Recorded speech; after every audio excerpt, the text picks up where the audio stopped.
به راستی خطوط قرمز جمهوری اسلامی ایران چیست؟ به راستی چرا وقتی که ما به مدافعین حرم حمله کردیم یک پارچه کل جمهوری اسلامی به ما حمله کرد؟ به راستی چرا جمهوری اسلامی مرگ بر آمریکا میگوید؟ به راستی چرا اصولگراها مرگ بر آمریکا میگویند؟ و به راستی تر چرا اصلاح طلبها مرگ بر آمریکا میگویند؟ و به راستی ترهای دیگر که چرا در خارج از کشور همه مرگ بر آمریکا میگویند؟ به راستی ما به آمریکا بدهکاریم یا آمریکا به ما بدهکار است؟ شاسکول پلاس، چرخش قهرمانانه با جنبش امامه ها. صدای ما را از نوفل شاتو کالیفرنیا میشنوید. خوشم. چون تیغ به دستاری مردم نتوان کش، نزدیک خداوند بدی نیست فراموش. ایستی به رهی دید یکی کشته فتاده، ایران شده به گرفت دندان سرانگشت. گفتا که کرا کشتی تا کشته شدی، باز تا باز که او را بکشد آن که تو را کشت. انگشت مزن رنجه در کوفتن که از تا کس نزند رنجه در کوفتن مشت. صدای ما را از رادیوی پستو میشنوید. به هر حال یک ویدئویی ما یه هفته پیش داریم، چون مربوط به برنامه ریستارت نبود، تو ریستارت من دیگه حرفی راجبش نزدم. در اون ویدئو گفتیم که زمان اتحاد بین ما یعنی ملت ایران و آمریکا و یهودی‌های اسرائیل فرا رسیده برای نجات کشورمون. حالا بعضی که متاسفانه نمیدونم یا سواد کافی مثل من ندارن، این فرق اتحاد و حمایت رو نمیدونن، بعد به همه خاطر هنوز نمیدونن یعنی چی. خیلی نکته مهمیه. اون موقع که راجع به مدافعین حرم شروع کردیم صحبت کردن، بیش از 20 صفحات مجازی جمهوری اسلامی رو که نگاه می‌کردی که شامل جوک هاست، اینستاگرام با کلمه نام جوک، فیلم‌های کمدی، سکس، پورن، اینا همش مال خود وزارت اطلاعات. خیلیاشون عدداشو که من ضرب کردم، تو حساب کن توی یه صفحه کلا صفحات سکسی و یا فیلم‌های دخترها رو اینا رو نشون میده و بعد فقط یه ویدیو اون تو هست، این که حسینی نباید به مدافعین حرم فوش بده. خودش خیلی جالبه دیگه، خیلی جالبه، یعنی خیلی بامزه است. اما وقتی به مدافعین حرم حمله کردیم دیدید که حدوداً 20 میلیون، اگر این صفحات رو جمع بزنیم حدود 20 میلیون صفحه به ما حمله کردن. نه 20 میلیون دونه، جمعشون یکیشون 150,000 تا ویو داشته، یکیشون تا 1 میلیون ویو داشته، یکی 300,000 تا ویو داشته. اینا همش متفاوت بوده دیگه. حمله شد. نقطه ضعف جمهوری اسلامی، اسم آمریکا که میاد وسط، میبینیم که انگار اصولگرا و اصلاح طلب و آخوند و اینا نمیشناسه دیگه. یعنی الان اگر شما مثلا به فلان روحانی که تو مسند حکومت فلان جا هست مثلا بهش بگی که مرگ بر آمریکا نگو، توی این حساسه. حالا توی مدافعین حرم تکلیف مشخص بود، ما باید بعضی از مسئولینمون چون جاسوسن باید کشته بدیم، باید پول بدن به سوریه، این باید، وگرنه خودشون عوض میکنن. مرگ بر آمریکا برای چی میگیم؟ برای چی اصلاح طلبا میگن؟ برای چی آدم‌های ایرانی که میان اینجا سیتیزن آمریکا میشنن به آمریکا فوش میدن؟ برای چی هر کی رسانه داره به آمریکا فوش میده؟ تو لس آنجلس چرا دیگه فوش میدی تو؟ رازی در این پنهانه، راز بسیار مهم. حالا من این ویدیو رو میخوام توضیح بدم. ببین الان 95% یهودی‌های اسرائیل آدمای خوبی هن و توشون یه سری آدم یهودی پیدا میکنی که عاشق ایرانه، بعد اینا خودشونو بدهکار به صوفی بزرگ کوروش میدونن، به همین خاطر ذاتاً ایران رو خیلی دوست دارن. جمهوری اسلامی با اون چند تا دونه یهودی کار کرده که عاشق ایران نیستن. ما تو اون ویدیو گفتیم آقا ما حالا باید بریم به سراغ یهودی‌های 95% جامعه اسرائیل که آدمای خوبی هم و ما رو دوست دارن، ما هم دوستشون داشته باشیم، با هم متحد شیم، وگرنه هم شما ضرر میکنین هم ما ضرر میکنیم. این خیلی نکته مهمیه که بدونیم. آمریکا هم همینطوره. آمریکا یکی از دوستای خیلی خوب ما بوده. اون وقت چند تا سوال ساده، چون حالا من قراره که یک برنامه راجع به آمریکا برم، اصلا 2 تا برنامه 45 دقیقه‌ای راجع به آمریکا میخوام برم. من نمیخوام، فقط میخوام چون ویدیو رو دادم بیرون یه خورده سوال شد توضیح کوچولو بدم. چرا ما روس هایی که چندین بار حداقل روسیه 100 باری تلاش کرده که ایران تجزیه کنه، حداقل، و 2 بارش رو رسما انجام داده. یعنی تا اوضاع منطقه ریخته به هم لشکرش وارد ایران کرده، گرفته ایران رسما، یعنی حمله کرده به ایران. آمریکا 100 و خورده 200 سال بیشتره، ولی 130 ساله که آمریکا رو پای خودش توسط آدم‌های باهوششون تونستن به این قدرت برسن دیگه. یک کشور جدیده آمریکا. به ما که حمله نکرده آمریکا. از ما چرا با آمریکا درگیریم؟ چون انگلستان و روسیه دشمنان قسم خورده آمریکا هستند. چون آمریکا در زمانی که یه دوستی داشت به نام انگلستان، درست زمانی که باید به انگلیس کمک میکرد به انگلستان خیانت کرد. یعنی بین من ایرانی و انگلیس ما رو انتخاب کرد و درست زمانی بود که انگلیسی‌ها عرضم حضور شما که حمله کردن، رضا شاه رو بردن، حمله کردن از بالا ایران رو گرفتن. آمریکا چون بمب اتم داشت و همه فهمیده بودن این بمب اتم رو، علم رو، التیماتوم داد، گفت کشور ایران، از ایران بریم بیرون، ایران قابل تجزیه نیست. انگلیسی‌ها از ایران رفتن بیرون از جنوب، روس‌ها از شمال از ایران رفتن بیرون.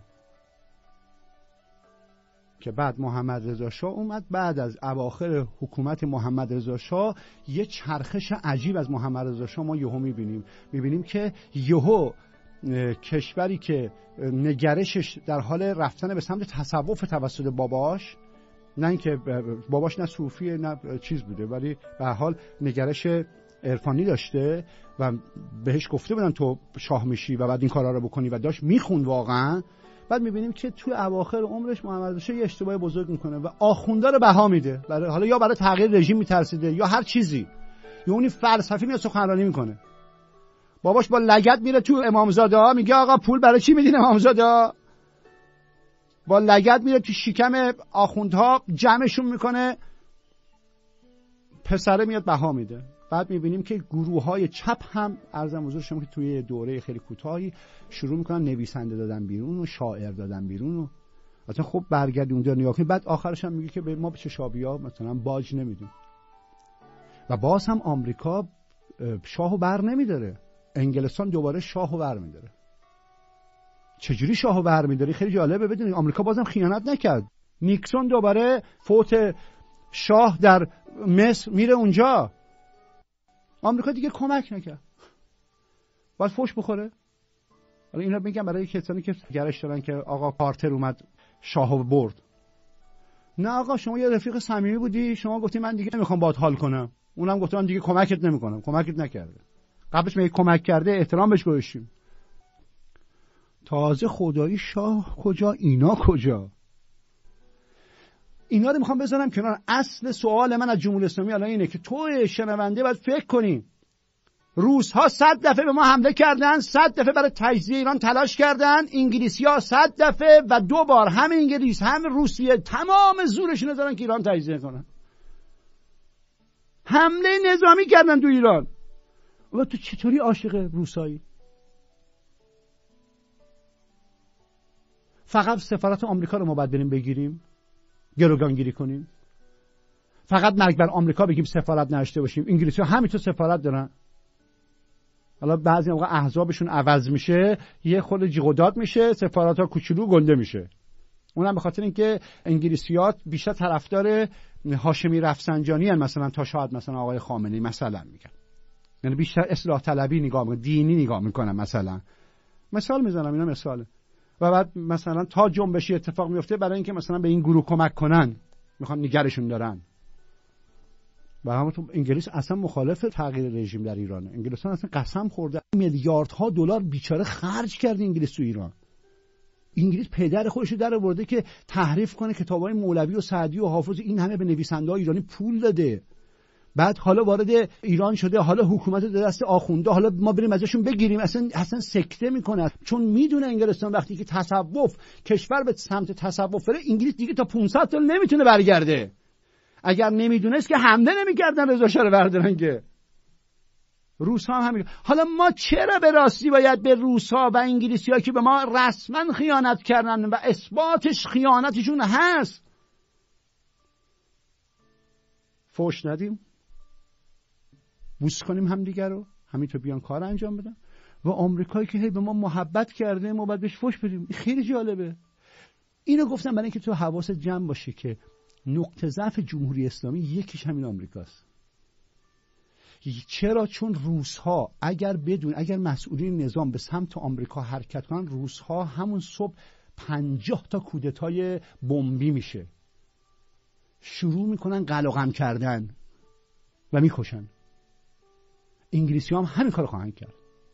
برای اینکه مثال کوچولو بهت بزنم، برو به ترکیه، اینا رو باید دقت کنی. میبینی در ترکیه اول اردوغان به روس‌ها فوش داد تا حکومت رو گرفت دستش، 100,000 تا رو پدرشون رو در آورد. دیگه الان یواش یواش داره میگه آمریکا میگه ما کمک میخواد پشتیبانی برای داعش، داره مسخرهش میکنه آمریکا برای اینکه دنیا بفهمن. میگه نه، ما حمایت روس‌ها کافیه. اگه تو ضد روسیه بودی چرا پس اینقدر با همین؟ بعد ایران و روسیه و ترکیه با هم جلسه میذارن راجع به سوریه. خیلی ساده است موضوعشو بفهمی، اصلا خیلی ساده است. بعد نگاه کن، تا قبل از اردوغان یه دونه بمبگذاری نداریم. بعد اردوغان که میاد، یعنی روس‌ها میان، بمبگذاری شروع میشه. بعد آلردی، این کلمه آلردی رو یاد باید بگیریم. آلردی میفهمیم که سال 60 چپ و راست این بمبگذاری‌ها بوده. وقت سوال میکنیم به خودمون، آیا بمب اون موقع تو ترکیه نبوده قبل اردوغان؟ چرا منفجر نشده؟ چرا این عملیات انتحاری وجود نداشته؟ یا روی چاقو میگرفته تو خیابون میگرفتنش، چطوری حالا همه جا میکشن و ترور میکنن؟ خیلی ساده است. پس امنیت ترکیه رو هواست. این نشون میده که ترکیه امنیت خودش رو حفظ نکرده، دو کشور دیگه حفظ کردن. اگر امنیتش رو حفظ میکرد الان هم باید حفظ کنه، نمیتونه دیگه حفظ کنه. اگر الان اسلحه‌ای وارد میشه، بمبگذاری میشه، چرا قبلا وارد نمیشده؟ پس نشانگر این است که تو بدانی الان امنیت داخل ایران دست جمهوری اسلامی نیست. اینو گفتم، این رازه بهت بگم. یعنی روزی که قراره بمبگذاری بشه، جمهوری اسلامی کار دیگه نمیتونه بکنه. پس تو مدیون جمهوری اسلامی امنیت رو ندون. آلردی الان دست روسا و انگلیسی‌ها، این پس باید امنیت باشه که به تو بگن داعش نکنه بیا لولو بخوره تو رو. حالا اگه 2 تا بمب بذاریم تو ایران که دیگه نمیشه کاریش کرد. اون وقت میفهمیم که دست اینا نیست. اما مثالا رو ساده دارم میزنم از روانشناسی تو بدونی کجاست. همون بمب هایی که در ترکیه الان داره منفجر میشه قبلا هم بوده، ولی چرا نمیشده؟ همین آدمایی که میرن اسلحه میذارن هم قبلا بودن، چرا حالا نمیذارن تو بیخ گوش سفرا؟ بعد نگاه میکنیم میبینیم تو جمهوری اسلامی 4 کودتای کوتاه مدت 1.5 سال اتفاق افتاد. عین اردوغان، اول فوش خار مادر به روس‌ها، بعد می‌بینیم خمینی دستش میبره پشتش، با سفیر روس دست نمیده. فیلمش هست، حالا اگه انشالله بدن بیرون می‌بینید. از طرف روسیه میاد دست نمیده خمینی باش، میگه نجس نه، یعنی برای چی شما بی خدایی برو. و الان کشور دست روساست. چجوری یه کسی که دست نداده به روس‌ها کشور دست روساست؟ ای کاش یه نفر پیدا شه این سند رو از توی آرشیو ایران در بیاره پخش کنه، به خاطر همین برنامه که بذاره روش بگن آقا حسینی واقعا داره راست میگه. دستش گذاشت پشتش، بهشون دست نداد. اون وقت کشور دست روساست. چرا باید این اتفاق بیفته؟ بعد میبینیم که یهو طالقانی میره رو هوا، بعد بهشتی هم میره رو هوا، مفتح میره رو هوا، بمبگذاری میشه. چرا الان بمبگذاری نمیشه؟ الان که این همه ستمه چرا یه بمب نمیاد مثلا صادق لاریجانی بره رو هوا؟ آقا الان که همه مشکل، یعنی توی جامعه ایران هیچکی با صادق لاریجانی مشکل نداره که بره رو هوا. پس میفهمیم بمبگذاری‌ها حکومتیه. حکومت هر وقت دلش بخواد بمب میذاره، اول مردم خر میکنه، بعد بمب میذاره، بعد منفجر میکنه، بعد آدما رو میکشه، کیا رو میکشه؟ اونایی که ممکنه بعداً به ضررشون باشه. یعنی زمانی که میخوام مجاهدین خلقو بکشه، اولین کاری که میکنه میگینه مردم رو چی حساسن. میبینه مردمی که تو ماه عکس آقا رو دیدن حتما امام رضا خیلی حساسن، امام رضا رو بمبگذاری میکنه، میندازه گردن فلان گروه، اون گروه هم این کارو انجام میده. حالا من اصلا نمیخوام دفاع کنم، نمیخوام تکذیب کنم، دارم توضیح میدم موضوع رو متوجه شید. یعنی الان ما توی نظاممون این هم مشکل نداریم. چرا این یارو سعید طوسی ترور نمیشه؟ به همین سادگی. اینا همش پروژه‌ای است که مربوط به جنبش عمامه هاست. یعنی چرخش قهرمانانه. یعنی حکومت یه چرخش قهرمانانه انجام میده، نگاه میکنه میبینه که مطهری خطرناکه. چرا؟ چون مطهری وحدت وجودیه. نگاه میکنه میبینه که ما قراری که 10 سال دیگه به مولوی و سعدی حمله کنیم، اینا نمیذارن. کما اینکه واقعا هم مطهری نه صوفی بوده نه عارف بوده، هیچی نبوده، ولی یک روحانی بوده که وحدت وجودی بود و بسیار هم دفاع میکرده. نگرشش ها اشتباهات زیاد هم داشته دیگه، به هر حال آدمی که داره زندگی میکرده دیگه. بعد می‌بینیم مطهری میفرستیم رو هوا، طالقانی یهو کشته میشه. پس چرخش قهرمانانه یعنی چی؟ یعنی حکومت برای رسیدن به سودش، به منافعش یه چرخش میکنه. بعد این چرخش در طول تاریخ چند بار میبینیم. بعد حکومت بعضی موقع دستش در میره، یه چرخش خیلی قهرمانانه سال 88 میشه. یعنی سران مملکت میشینن میگن یه کاری کنیم مردم خرشون کنیم. میگه چیکار کنیم؟ میگه میرحسین میاریم، کروبی رو میاریم، این دوتا رو میاریم، با اون گروه ها هماهنگ میکنیم، یه شو تلویزیونی راه میندازیم، ملتی هم که هیجانات انقلابی دارن میخوان رژیم رو عوض کنن میرن پشت اینا. و بعدش چیکار میکنیم؟ و بعدش مثلا میگیم که نشد، حالا این دفعه مثلا احمدی نژاد شد، حالا بهتون میگم چرا دارن این کارا رو میکنن. و بعدش حالا دفعه بعد ایشون میشه. بعد یهو اتفاق بعدی میفته. میرحسین که آدم مذهبیه و یک نگرش وحدت وجودی تو دلش داره بیچاره، و کروبی، این دوتا زیر بار این شوخیه نمیرن. میگن آقا یعنی شما الان ما خودشون گول خوردن دیگه. بوده وسط یهو چجوری اعتراض میکنه؟ چرا اعتراض میکرده؟ برای این بوده یهو دیده وسط گول خورده، مهره های توی خود نظام گول خوردن. و بعد میبینیم که زیر بار نمیرن، شروع میشه بزن و بکش. بعد شخصیت جامعه میاد بیرون. یهو کروبی 2 تا چشاش میشه 6 تا چشم، میگه او مای گاد اینا دارن تو تجاوز میکنن زندان. بعد زندان نمیبینه، بعد این نمیبینه، اینا به هم نگاه میکنن، بعد یومنا او مای گاد دستش رو میشه. بعد اینجا میگن دیگه آقا حنات رنگی نداره. این حنات دختری در مزرعه رو نمیگن، این حنایی که چند صد سال هست، مسئله چند صد سال هست. حالا پروژه سعید امامی به نام جنبش عمامه ها 2 سال قبل از فوتش که توسط انگلیسی ها اومده بود و اینا طبق یه قوانینی که حالا تو ریستار توضیح خواهیم داد میتونن بفهمن که چه اتفاقی میفته. مثلا میتونن بفهمن کی رژیمشون عوض میشه. برای اینکه بتونن این بازی رو انجام بدن باید یه کودتای 5 ساله 10 ساله بریزن. به همین خاطر فیلمنامه‌ای میاد بیرون، میگن آقا شروع کنین گرفتن و زدن مردم، شروع کنین دزدی‌ها رو علنی کردن. چرا؟ تو الان یکی از ایرانی‌ها رو بسپر به من، صبح تا شب با سیخ میکنم تو چشش، چکش میزنم، لگدش میزنم. من رئیس زندانم. منه که صبح عوض کنی یکی بیاد بهش بگه چایی میخوری، فکر میکنه رژیم عوض شده. میگه خب خدا رو شکر یه اتفاقی در زندان افتاده دیگه، زندانبانه چقدر مهربونه، حالا چه برسه یه سیگارم بهش بده، یه چایی هم بهش بده دیگه، این مطیع اون میشه. با این کلک بسیار ساده داره جمهوری اسلامی این کار انجام میده. یعنی حمله میکنه به چپ و راست جناح‌ها، به قوم‌ها، کرد اونور، سیستانی اونور، لورون و الکی اعدام، الکی بکش، الکی حوار، جیغ جیغ جیغ، چکی رو زده تو گوش مردم که الان برای این الان زده که نزدیک تغییرشه بگه او مای گاد دیگه دزدی نکنیم، همه با هم خوب باشیم، بیایم دوست باشیم. مردم میگن وای مثل که رژیم عوض میشه، باری کلا رژیم. خدا رو شکر این خریت فاز 2 ملت میشه اون موقع که منم توشم. بعد میبینیم که رپ میاد بیرون که توضیح دادم. اونایی هم که دارن ریستار رو گوش میکنن، این 14-15 میلیون، بیاین شما هم شاسکو پلاس ها و شب خیرانه رو گوش کنید، خیلی مهمه. حالا چرا انگلیس این کارو میکنه؟ چون انگلیس میدونه که توی این سالها ممکنه که یهو ما بریم تو بغل آمریکا. اولا که پخش ریستارتی که باورشون نمیشه، چون همه حکومت‌ها اونایی که رؤوس بالا هم میدونن که اصلا اصولا انسان کامل در طول تاریخ این کارو نمیکنه. بعد یهو دیدن که یهو بعد از 700 سال هم جدی گفته این خودش یه هیجانی ریخته به هم، یعنی ریستارت فرمولای اینا ریخته به هم. حلال واقعا وقتی نگاه میکنن میگن نمی‌دونن چیکار کنن.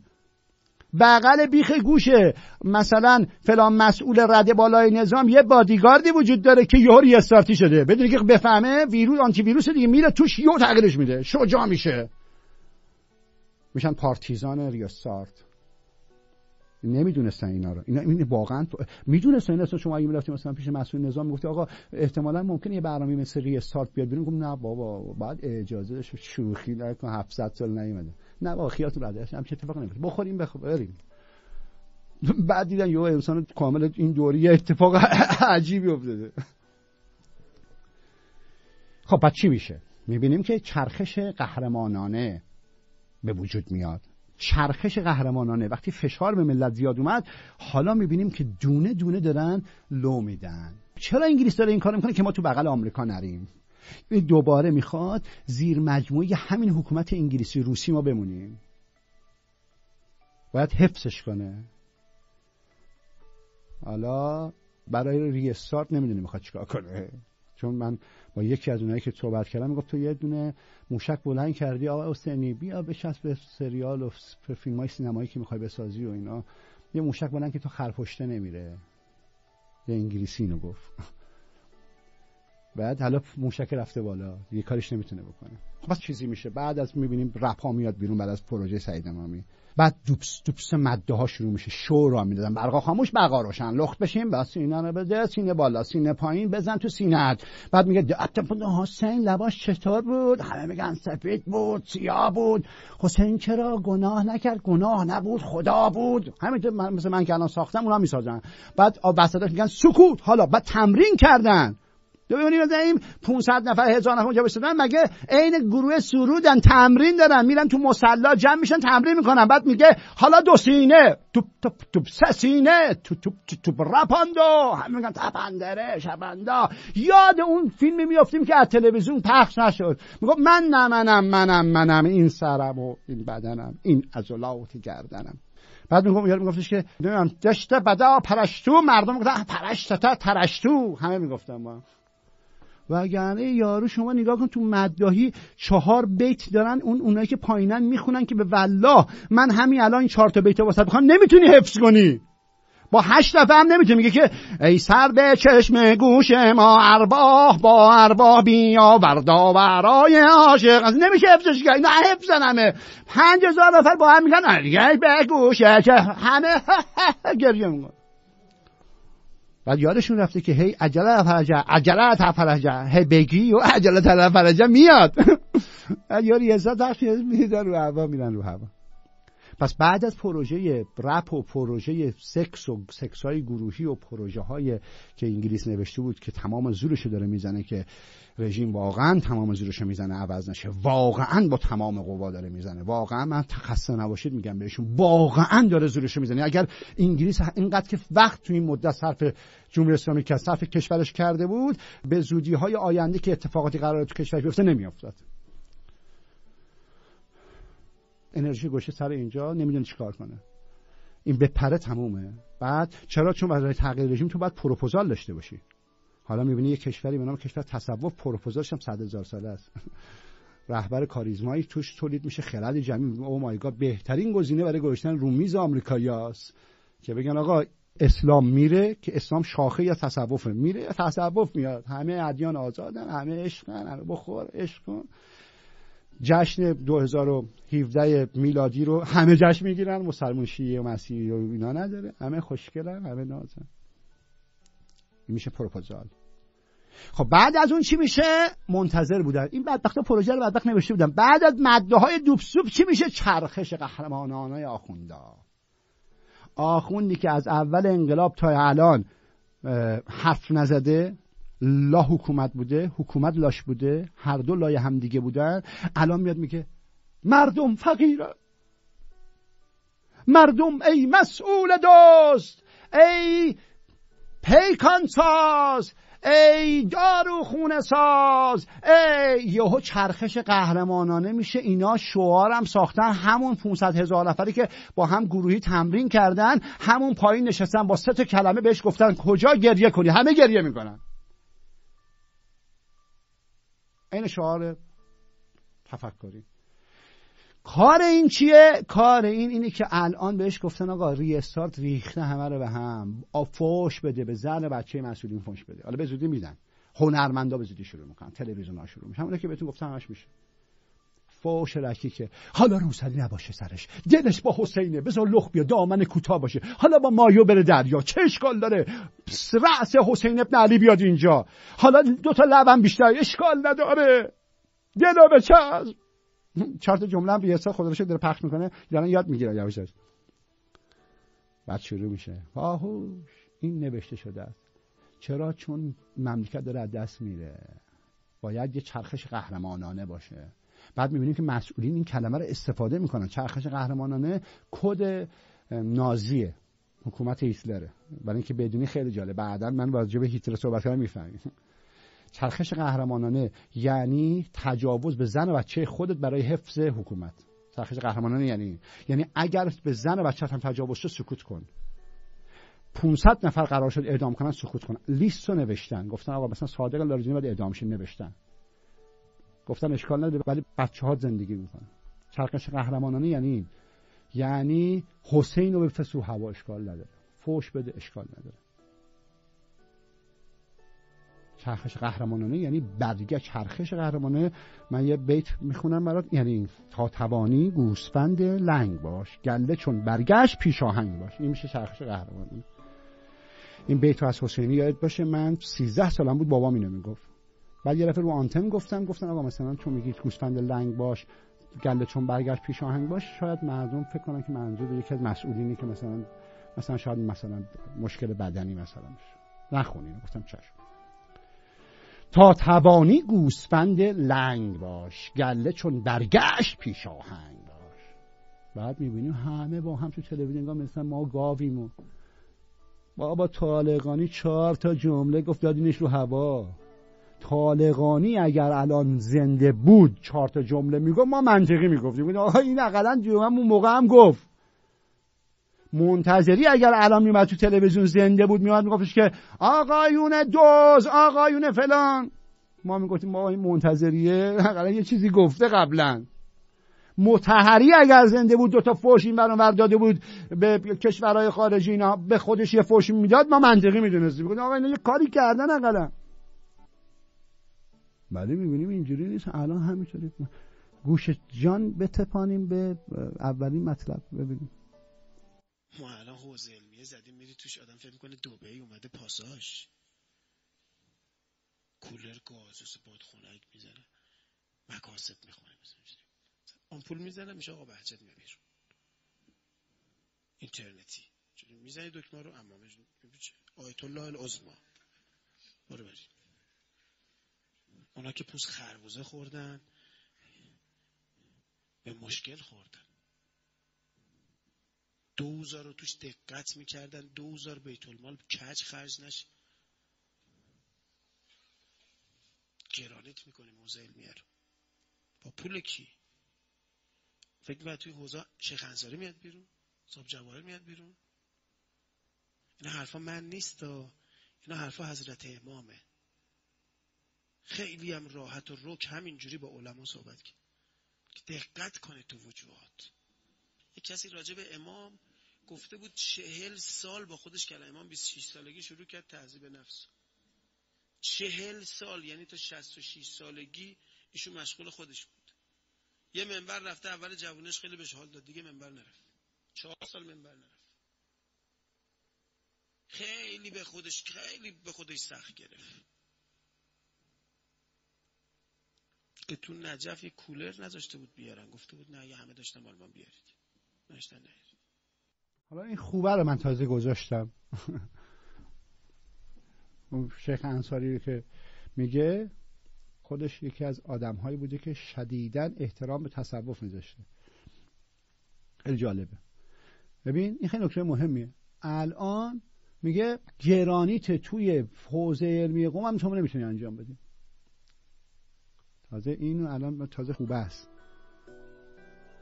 یعنی یهو دیدی که همه دارن فوش میدن، گفته حالا که فوش میدن بذار منم فوشامو بدم. مثلا شاید اینجوری باشه بیچاره. از این کار من نمیخوام راجع به آدما حرف بزنم واقعا، ولی میخوام بگم که اولین سوالی که هر روحانی که میره رو منبر میشینه، اولین سوالی که ازش میپرسیم اینه که آقا شما مطیع امر مولا هستی؟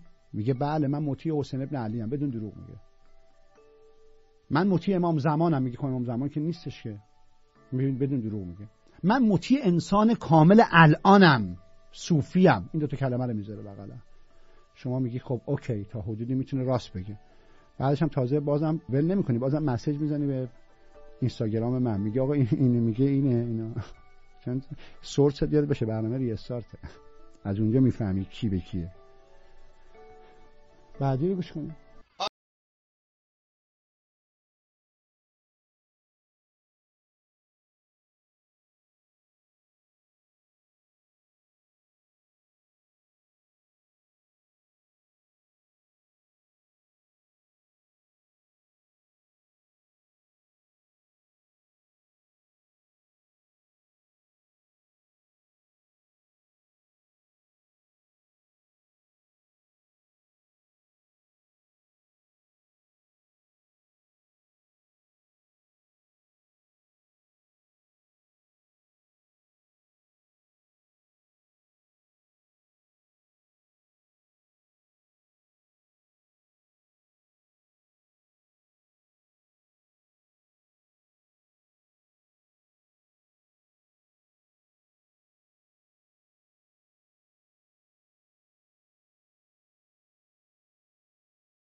خب نکته اول که آقای دانشمند اینجا اعلام کرد مستقیم الخط یک نواخت که ما یکی از احزابمون شمره و اون یکی امام حسینه. خیلی نکته مهمیه. از این آقای دانشمند تا قبل از این پروژه‌ای که باید شروع بشه سر ساعتش از طرف انگلستان داده شده و سعید امامی آورده گذاشته رومیز، قرار بوده که تو این فرمول برن. تا قبلش بفهمید این آقای دانشمند کجا فوش خار مادر به کدوم حزب نداره.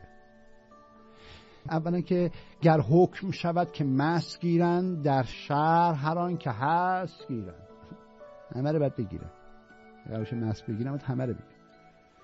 اون موقع من یه مدرک آوردم گفتم چرا همه رپ ها از یه سال شروع شد؟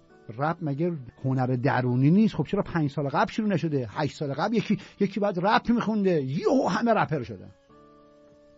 حالا همه الان آخوند خوب شدیم، همه ای ملت گول این اصلاح. یعنی حالا بهش گفتن آقا به اصلاح طلب فوش بده، به اصولگرا فوش بده.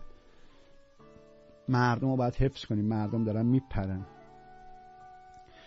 ما یه دونه آهنگ میذاریم 2 دقیقه عرضم حضور شما که 100,000 تا هم دانلود نمیشه، ریستارت داره پخش میشه 50 دقیقه 15 میلیون 16 میلیون 20 میلیون دارن میشنون. حرف خمینی داره میشه یوم الله نزدیکه، یعنی که فهمیده اون خوابی که 2 بار خمینی دیدین الان دارن اینو میفهمن. تا قبلش آقای دانشمند شما به سنی‌ها فوش میدادی بدبختا، الان یه سال همه دیگه همه فهمیدن بعد دوزار رو کنن. نیا کن از رئیس جمهور فلان همه دوز میکنن. این مهر درشتا و مهر کوچیکا، مهر درشتا شعارهایی بودی که تو این 15 سال پیش 10 سال پیش گفتن. یعنی برای سعید امامی شروع شد باشه دونه درشتا قشنگ اصلا دقیقاً میفهمید اسمش میذارن چرخش قهرمانانه. چرخش قهرمانانه به چرخشی میگویند که به زن بچه خودت فوش بده اشکال نداره. خیلی مهمه. ولی مملکت حفظ کن. ویلکام تو بعدی گوش کن. حاج آقا اول این بود که حالا حجاب مختص اسلامه یا نه؟ ببخشید من میخوام این بیستم، اگه جسارت نیست اشکال نداره چند لحظه دیگه بیستیم. من میخوام چند تا سوال بپرسم از شما. اولا من نگفتم حجاب ظلم زناست. دارم میگم الزام حجاب، توقع این که زن فقط حجاب مراعات کنه ظلم زنه. ما به مرد کاری نداریم، فقط ظلم به مرد میرسه، به زن میرسه. این از این زاویه دارم عرض میکنم. نکته دوم، اگر اینقدر سخت بگیریم به قول شما رو تک تک واژه‌ها جمهوری اسلامی ایران، آیا نمره جمهوری اسلامی ایران امروز در راستگویی، در نظم، در وجدان کاری، در وفای به عهد، در صداقت، در حق مردم نخوردن، نمره بدتریه یا نمره حجاب؟ اینو صادقانه جواب بدید. اگه بخوایم نمره بدیم، بگیم امروز وضعیت جامعه ما بعد از 36 سال بعد از انقلاب، درس‌های مختلف، ریاضی، فیزیک، شیمی، فارسی، درس‌های مختلف رو می‌خوایم نمره بدیم. بله خب اینم راجع به حجاب دیگه. یواش یواش ببین خیلی نکته مهمیه دیگه. پس این پروژه هایی که اتفاق افتاده چند سال دارن این کارو انجام میدن. برای الان چکر انقدر محکم زدن که من تو اینجا عذرخواهی کنم. خیلی نکته مهمی پشت اینه. بعد یهو میبینیم که خسرو پناه از این و دوم خروس از اون ور خسرو پناه حمله میکنه، میکشه، میزنه، پدر در میاد. اینا خیلی نکته مهمیه شنونده محترم. میگن چرخش قهرمانانه، خسرو پناه میاد، اون میاد، این میاد، اون میاد. خیلی مهمه.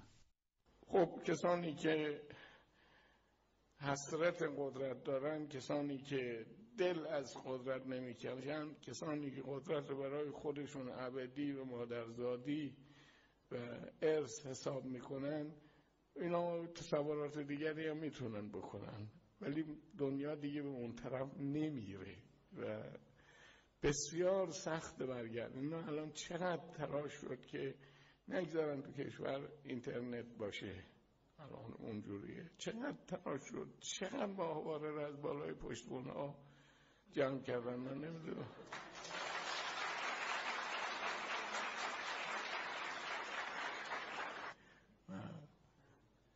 چه تأثیری کرد که از آگاهی مردم چیزی کم نکرد، بلکه بر آگاهی مردم افزود.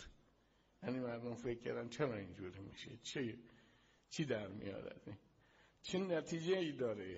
یعنی یه جایی رو ما ببندیم که چند تا چیز دیگه بشر جایی باز میکنه برای خودش راهشو، یه راه دیگری پیدا میشه. واقعا باید ما موکول کنیم به عقل و تصور مردم. ما به عنوان مبلغان دینی باید دین واقعی رو، اونی که واقعا، البته ما هم ممکنه اشتباه بکنیم، من نمیگم همه ما درست میفهمیم. بله خب دیگه آقای هاشمی رفسنجانیه که به زودی امیدواریم که رسما اعلام کنه که یه برنامه ریستارتی هم اومده، چون میخواد دین واقعی رو معرفی کنه. بهترین کاری که توی یکی از این شبکه‌ها آشنا بگه حسینی رو گوش کنید، حسینی داره ریستارت میده، دین واقعیه و بزنید اونجا و شبکه‌های ایران نگاه نکنید، چون کلا شبکه‌های ایران کلش جمع کنی یک برنامه نمیشه و احتمالاً این کارو باید بکنه دیگه. الان که ایشون گفتن، من فکر میکنم که بعد از این سخنرانی بعدیش میگه ریستارت، ما هم یک ریستارتی هستیم و تصوف و عرفان. خب بفرمایید، میریم به چند سال قبل تر. به همین منوال پیش برود، مستبدهایی خواهند بر ما و بر همه ما مسلط شد. این محیط سلم، این محیط آزادی را اگر قدردانی نکردیم، محیط عقده‌گشایی، محیط عناد، به هم ریختگی، موضع‌گیری قرار دادیم، همونطوری که قرآن در این آیات اشاره می کند، نتیجهش پیدا شدن مستبدی نیست. همونطوری که در تاریخ گذشته‌مان بوده است و در تمام ادوار تاریخی دیگر رحم به صغیر و کبیر ما نخواهند کرد. در چنین محیطی است که یه انسان خودخواهی و در عین حال باهوش و زرنگی سر بیرون می‌آورد. از شاه مردم رو می‌فریبد از طریق وعده آب و نان و من الناس من یعجب کرد. دقت کنید، بعضی از مردم که وقتی با شما مواجه می‌شوند سخنرانی می‌کنند، شعار می‌دهند، گفته اونها شما توده های مردم را فریفته خود می‌کنند. خب این جملات آقای طالقانی است که تازگی‌ها اومده بیرون. یه سوالی رو توی وایس آف آمریکا پرسید از آقای منتظری، پسر آقای منتظری، که گفت چرا الان این ویدیوها اومده بیرون؟ چرا قبل؟ سوال مهمی رو فلاحتی پرسید. خیلی سوال خوبی رو پرسید. گفت چرا الان اومده بیرون؟ گفت ما دادیم بیرون دیگه. قبلا یک دو دفعه داده بودیم بیرون. خب قبلاش هم خود اومده بوده بیرون یه ذره. الان دیگه یواش یواش دارن افکار آقای طالقانی و مطهری رو میکشن وسط. چرا؟ چون شاید اینا نجاتشون بدن. چون مطهری همون موقع اوایل انقلاب هم شروع کرد گفتن آقا یواش یواش ما چه فرقی کردیم؟ ما این دستبوسی و ما این همین کارا و همین چیزی و استبداد و فلان و ستم و اینا بچه رفت رو هوا. همین طالقانی سخنرانی قبلیش الان دیگه. ببین پس یه آرشیوی وجود داره که تمام اینا رو جمهوری اسلامی ضبط کرده. چرا الان میاد بیرون؟ الان که الان باید تمام میلیاردها دلار پول بذارن تا آخوند رو محبوبش کنن. خیلی سخته. و یه روزم بهتون گفتم که مبارزه با ریستارت در طول تاریخ نتونسته انجام بشه. هر وقت ریستارت آمد رفت، یعنی ریستارت ماند، اونی که باید میرفت رفت. ریستارت نیومده که بره، ریستارت آمده که بری. خیلی پیام توش. همین آقای بروجردی یه جمله کوچولو گفت بردن شکنجه کردن، چند سال پدرشو در آوردن تو زندان، حالا الان مثل اومده بیرون. اونم مریضه، چی زدن بهش معلوم نیست، ولی حالا اومده یه مرخصی بیمارستانی. و همین چطوری الان تو حکومت همه دارن به اصولگرا و اصلاح طلب فوش میدن؟ چرا اینا زندان نیستن؟ یعنی اگر بروجردی سر یه جمله که آی ملت من میگم دین رو خراب نکنید، دین رو از سیاست جدا کنید، بردنش پدرشو در آوردن. و چطوری اینا این همه فوش میدن؟ چطور فلان برنامه طنز فلان پخش میشه فوش میده؟ هیچکی بهش کاری نداره. و ما یه شعر میخونیم که تا توانی گوسفند لنگ باش، گله چون برگشت پیش آهنگ باش. 2 دفعه ما رو صدا میکنن که آقا 2 دفعه یه سوال پشت سر هم تکرار میکنن. شما منظوری دارید چی بوده؟ نه بابا یه شعری از بچگی بلد بودم خوندم به نام چرخش قهرمانانه. اینو بابام میگفت. جمله رو بابام شاهکار گفت. چرخش قهرمانانه یعنی تا توانی گوسفند لنگ باش، گله چون برگشت پیش آهنگ باش، رئیس باش. یعنی چی؟ یواش لنگ بزن، لنگ برو، یواش برو، بذار بقیه برن کشته شن، برن رو هوا بمیرن، برن جبهه بیچاره شن. اینا تو گوسفندی باش که آخری به گله که باش رئیسی. به به رئیسه، به به. آره به به. آره این به به رو بلدی شو. به به به به. آره به به. متشکریم. هر جایی هر روحانی سوال کرد و حرفی زد به شما، سوال اول ازش اینه: از کی اجازه داری؟ آیا شما مطیع امر مولایی، یعنی انسان کامل میشناسی یا نمیشناسی؟ 2 قبلا چرا این حرفا رو نزدی؟ 3 نظرتون راجع به تصوف و عرفان، تصوف صوفی چیست؟ 4 ریاستو شنیدی؟ تا برنامه دیگر شما را به خدا میسپارم. ان شاءالله که همیشه موفق و مؤید باشید و لا چرخش قهرمانانه گیر نکنید. این چرخش‌ها بسیار خطرناکه و خصوصا اگر با جنبش امامه ها باشه. بدرود.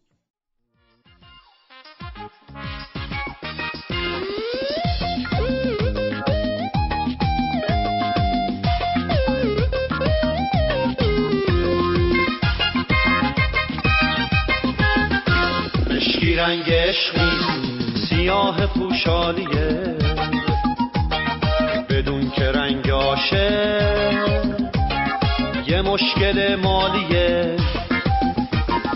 عاشق کشک کشکه وقتی جیبت خالیه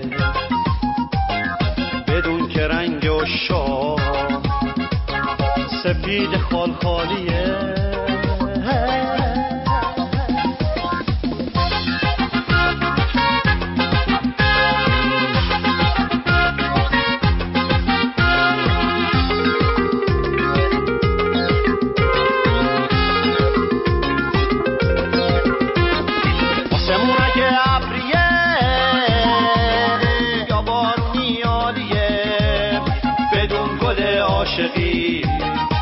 فقط گل قالیه وقتی سفید سفیده که خال توش سیاهه دریا که طوفانی شد کشتی براش پناهه